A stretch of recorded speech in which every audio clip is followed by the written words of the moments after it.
আসসালামু আলাইকুম। দেখেন রাস্তার কি অবস্থা এবং নদীর সাইডে ভাঙ্গিয়া অনেক দূর চলে এসছে, রাস্তা প্রায় শেষের পর্যায়ে। তবে হয়তো এবছরের ভিতরে এই রাস্তাটা মনে হয় যে আর থাকবে না, ভাঙ্গে যাইবে।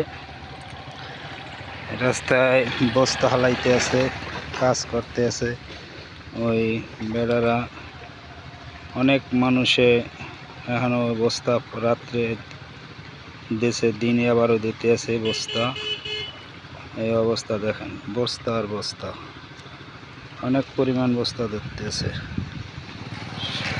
সবাই দোয়া করবেন যাতে এই রাস্তাটা থাকে। রাস্তাটা ভেঙে গেলে অনেক মানুষেরই, লক্ষ লক্ষ মানুষেরই ভোগান্তি, গাড়ি চলে। এই দেখেন নদীর ওই যে ওপারে যে সীমাটা দেখায়, আগে ওই বরাবর রাস্তা ছিল, এখন ওদিকে চর পড়ে গেছে, ভাঙতে ভাঙতে এদিকে এসে গেছে। রাস্তাটা এক এক করে 3 থেকে 4 বার করা হয়েছে। এই অবস্থা দেখেন।